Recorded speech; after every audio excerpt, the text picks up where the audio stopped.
एक 22 साल का दूल्हा अपनी बारात लेकर अपने घर से निकला ही था। सड़क के किनारे उसकी कार खड़ी थी, बारातियों का वो इंतजार कर रहा था। इसी बीच अपाची सवार 3 युवक दूल्हे की गाड़ी के पास आते हैं, दूल्हे का शीशा खटखटाते हैं। जैसे ही दूल्हा शीशा खोलता है, ताबड़तोड़ दूल्हे के ऊपर फायरिंग कर दी जाती है। फायरिंग करने से दूल्हे को गोली लगती है और बारात लेकर पहुंचने के पहले ही रास्ते में ही दूल्हा मारा जाता है। दूल्हे की हत्या कर दी जाती है और ये हत्या की वारदात को अंजाम दिया गया है दुल्हन के भाई के द्वारा जौनपुर में। जी हाँ, नमस्ते, मेरा नाम है अंजनी तिवारी और आप देख रहे हैं गांव देहात। गांव देहात जौनपुर से एक बड़ी रिश्तों को शर्मसार कर देने वाली घटना सामने आई है और इस घटना में दूल्हे के भाई की ओर से जानकारी के अनुसार दुल्हन के भाई ने दूल्हे के ऊपर फायरिंग करके उसे मौत के घाट उतारा है। आज के अपने इस वीडियो में हम आपको पूरी जानकारी देंगे, साथ ही साथ आपको बताएंगे कि इस पूरे प्रकरण में पुलिस की ओर से क्या कुछ कार्रवाई की गई है। जिला जौनपुर और जौनपुर का बड़ऊपुर गांव और ये थाना क्षेत्र सराय ख्वाजा के अंतर्गत आता है और यहाँ पर राम लखन जो इसी गांव के रहने वाले थे, उनके बेटे आजाद बिंद की शुक्रवार को शादी थी और शादी को लेकर के आजाद अपनी बारात लेकर जा रहे थे। आजाद पुणे के रहने वाले थे और उनकी शादी उनके घर से 20 किलोमीटर दूर खेता सराय थाना क्षेत्र के बीबीपुर गांव में तय हुई थी और ये लव मैरिज थी। उनकी शादी सोनी से हो रही थी और शुक्रवार को वो अपनी बारात लेकर के करीब 8 बजे के करीब घर से निकला था। दूल्हे के काफिले में 2-3 गाड़ियां और थी। सड़क के किनारे घर से कुछ ही दूरी पर दूल्हा अपनी कार खड़ी करता है और बाकी गाड़ियों का इंतजार वो करता है। दूल्हे की गाड़ी में ड्राइवर के अलावा दूल्हे का भाई भी मौजूद था, वो गाड़ी के अंदर ही बैठा था। दूल्हे की गाड़ी सड़क के किनारे खड़ी थी। करीब थोड़ी देर बाद गाड़ी के पास एक अपाची से 3 युवक पहुंचते हैं। उन्होंने काला चश्मा लगा रखा था और उनके चेहरे जो है कपड़े से ढके हुए थे। जो अपाची गाड़ी थी, अपाची गाड़ी के पीछे नंबर प्लेट भी उनका कपड़े से ढका हुआ था। गाड़ी के पास पहुंच करके दूल्हे की गाड़ी के सामने उनके शीशे पर उन अपाची सवारों ने खटखटाया। जैसे ही दूल्हे ने दरवाजा खोला, दूल्हे ने शीशा नीचे किया, वैसे ही दूल्हे के ऊपर फायरिंग कर दी जाती है। गाड़ी के पीछे बैठे हुए युवकों के द्वारा दूल्हे को 3 गोलियां मारी जाती हैं। 1 गोली उसके सर में लगती है, 2 गोली उसके पेट पे लगता है और किसी तरीके से अपनी जान बचा करके दूल्हे की गाड़ी का ड्राइवर वहां से भागता है और गाड़ी में पीछे बैठा हुआ दूल्हे का भाई अपने सर को गाड़ी के नीचे ही झुका करके छिपा लेता है और वो बच जाता है। ये पूरी जानकारी गाड़ी के चश्म में बैठा हुआ चश्मदीद दूल्हे का भाई बताता है कि उसने उस चेहरे को पहचाना और पहचानने के बाद पता चला कि दूल्हे की हत्या करने वाला, दूल्हे को गोली मारने वाला कोई और नहीं, वह दुल्हन का भाई ही है। प्रदीप उसका नाम था और प्रदीप ने ही गोली मारी थी। जैसे ही वहां पर गोली मार करके सवार वहां से फरार होते हैं तो तुरंत वहां पर पीछे जो गाड़ियां थी, बाराती वहां पहुंचते हैं।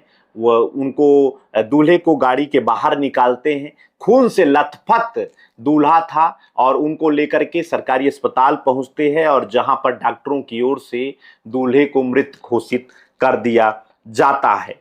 ये सनसनीखेज वारदात जौनपुर की है और जौनपुर में इस तरीके की घटना को अंजाम दिया गया। अब सवाल उठता है कि दूल्हे की हत्या करने वाले की पहचान कैसे होती है।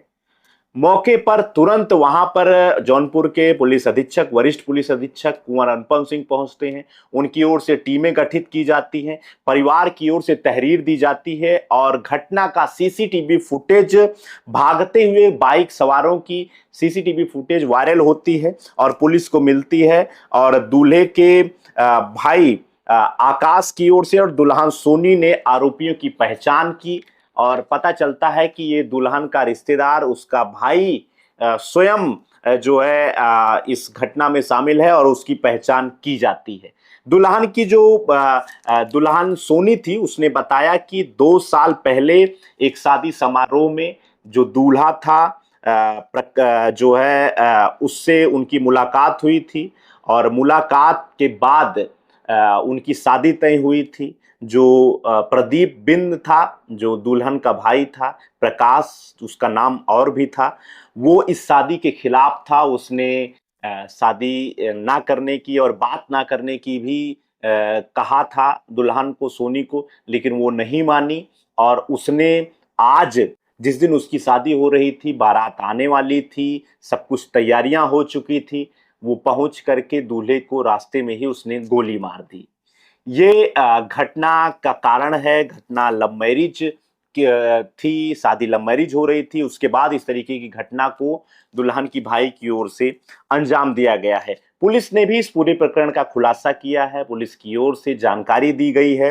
एसपी कुंवर अनुपम सिंह ने बताया कि परिजनों की शिकायत के आधार पे आरोपियों के खिलाफ नामजद मुकदमा दर्ज किया गया है। उनको जो है 25-25 हजार रुपए उनके ऊपर इनाम भी रखा गया है और टीमें गठित करके आरोपियों की तलाश पुलिस की ओर से की जा रही है।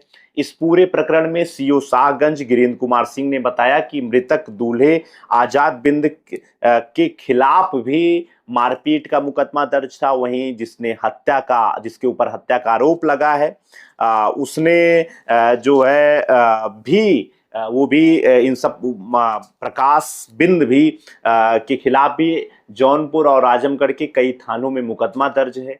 इसमें जो दूसरा युवक शामिल था, रवि यादव, जो अपाची पे ही आया था, उसके खिलाफ भी गैंगस्टर की कार्रवाई हो चुकी है। तीसरा जो आरोपी था भोले राजभर, इन तीसरे आरोपी के खिलाफ भी आपराधिक मुकदमा दर्ज था।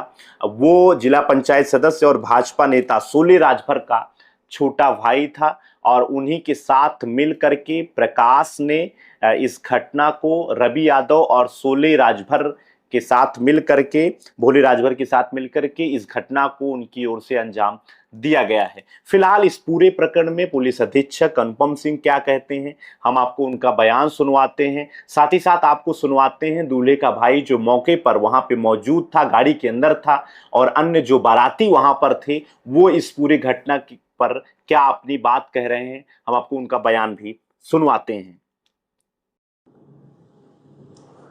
आज देर सायं थाना खेतासराय क्षेत्र में एक बारात में गोली चलने की सूचना प्राप्त हुई थी। मौके पर पहुंचकर जांच की गई तो यह जानकारी हुई कि आज आज़ाद बिंद नाम के एक युवक की बारात थाना खेतासराय क्षेत्र में जा रही थी। जिस लड़की से इस युवक की शादी तय हुई थी, उस लड़की का एक रिश्तेदार प्रदीप बिंद इस शादी से नाराज चल रहा था, जिसकी वजह से आज उसने अपने एक साथी रवि यादव के साथ में मोटरसाइकिल से आके दूल्हे के ऊपर फायर कर दिया। घायल व्यक्ति को अस्पताल पहुंचाया गया, जहां पर डॉक्टरों ने उसे मृत घोषित किया। परिजनों से प्राप्त तहरीर के आधार पर सुसंगत धाराओं में अभियोग पंजीकृत कर लिया गया है। अभियुक्तों की गिरफ्तारी के लिए पुलिस टीमों का गठन किया गया है। शीघ्र ही इनकी गिरफ्तारी सुनिश्चित की जाएगी। आपका? हमारा नाम आकाश है। आकाश, कहाँ घर है? बड़ाउर। तो ये जो बारात जा रही थी, कौन थे आपके? ये मेरे बड़े भाई थे, दूल्हा है। बड़े भाई थे? यस। अच्छा। तो कहाँ से बारात आ रही थी, कहाँ जा रही थी? बड़ाउर से जाकर बड़ाउर से निकली थी। हाँ? बीबीपुर जा रही थी। बीबीपुर जमधा जा रही थी। हाँ। तो ये कितने बार घटना घटी है जो गोली चली है? एक मिनट। हाँ। 1 से 2 घंटे हुए हैं। अच्छा, तो कैसे गोली चली है आप बताओ जरा, कब ये घटना हुई, कैसे हुई? आप लोग जा रहे थे, कब कोई पीछा किया, कैसे गोली मारी, आप पूरा घटना बताओ। हम आराम से जा रहे थे, मेरा भाई शायद मोबाइल में व्यस्त था और हम भी वही सब कर रहे थे, तो वो एक बैग वो सब आए अपाची से आए थे 2 लोग, मुंह बांधे थे, चश्मा लगाए थे, नंबर प्लेट पे नंबर वो रुमाल बांधे थे जी। उसके बाद यहाँ पर गोली मार रहे, सामने से गोली मारे और सीधा निकल गए वो सब। तो 2 लोग सवार थे, दोनों गोली चला रहे थे, एक गोली चला रहा था? एक गाड़ी चला रहा था अच्छा। और एक गोली मारा। कितनी फायर किए थे? 3 फायर। 3 फायर किए थे। तो अभी जो चोट लगी है, कितनी चोट लगी? ज्यादा चोट लगी है? कहाँ कहाँ गोली लगी बताना अभी चाहोगे? हमने जो देखा है उसमें यहीं पर गोली लगते हुए देखा है हाँ, हाँ। और बाकी सब तो हम नहीं देखे हैं। अच्छा अच्छा, जिला अस्पताल भेज दिया? यस। ठीक है। तो इस घटना ने जहां एक ओर रिश्ते को शर्मसार किया है, वहीं दूसरी ओर एक आपराधिक प्रकृति के व्यक्ति के सनकीपन का भी क्या दुष्परिणाम हो सकता है उसको भी दिखाने का काम किया है। फिलहाल इस पूरे प्रकरण में पुलिस टीम की ओर से जो है कमेटी गठित की गई है, जांच टीम गठित की गई है और वो आरोपियों की सख्ती से तलाश कर रही है। इस पूरे प्रकरण में जो कुछ भी नई जानकारी सामने आती है हम आपके बीच में नए वीडियो के साथ जानकारी लेकर आते रहेंगे। तब तक के लिए चैनल पर अगर आप नए हैं तो कृपया गांव देहात को सब्सक्राइब कर लीजिए। देखते रहिए गांव देहात। आपका बहुत बहुत धन्यवाद।